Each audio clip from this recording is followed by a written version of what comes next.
السلام علیکم، آپ دیکھ رہے ہیں پاک ایکسکلوسیو ٹی وی۔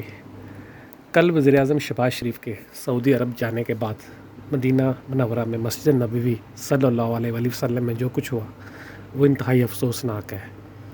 بحیثیت مسلمان کوئی بھی شخص ایسا سوچ بھی نہیں سکتا کہ وہ جگہ جہاں پر فرشتے بھی اونچی آواز میں بات نہیں کرتے، آنے سے پہلے اجازت لیتے ہیں، وہاں پر ہم نے سیاسی مقاصد کے لیے کیا کر دیا۔ اللہ تعالیٰ ہم سب کو بحیثیت قوم معاف کرے اور ایسے ظالم لوگوں کو ہدایت دے جو ایسی حرکتیں کر رہے ہیں اور کروا رہے ہیں، کیونکہ مسجد نبوی میں پوری دنیا سے مسلمان عمرے کے لیے آتے ہیں، حاضری کے لیے آتے ہیں، اور ایسی جگہ پر ایسی گھٹیا سیاست کسی کو زیب نہیں دیتی۔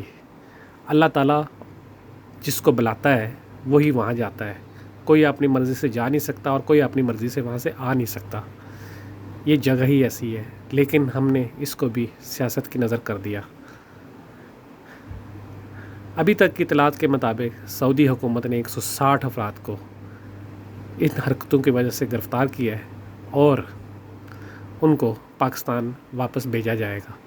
دیکھنا یہ ہے کہ یہ 160 لوگ جو وہاں پر عمرے کے لیے گئے ہیں یا جاب کر رہے ہیں، جو بھی کر رہے ہیں، ان کا پاکستان آنے کے بعد کیا رد عمل ہوتا ہے۔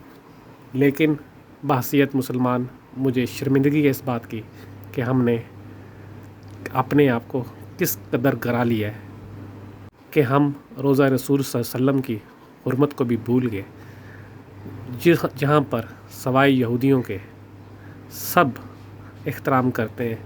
جو لوگ اس بات کی دلیل دے رہے ہیں کہ جی شہباز شریف چور تھا، فلاں چور تھا، سب ٹھیک ہوگا، لیکن مسجد نبوی کا احترام ہم سب پر فرض ہے۔ اس کے بارے میں تو قرآن شریف میں آیا ہے اور اللہ کا حکم ہے، باقی آپ بہتر جانتے ہیں۔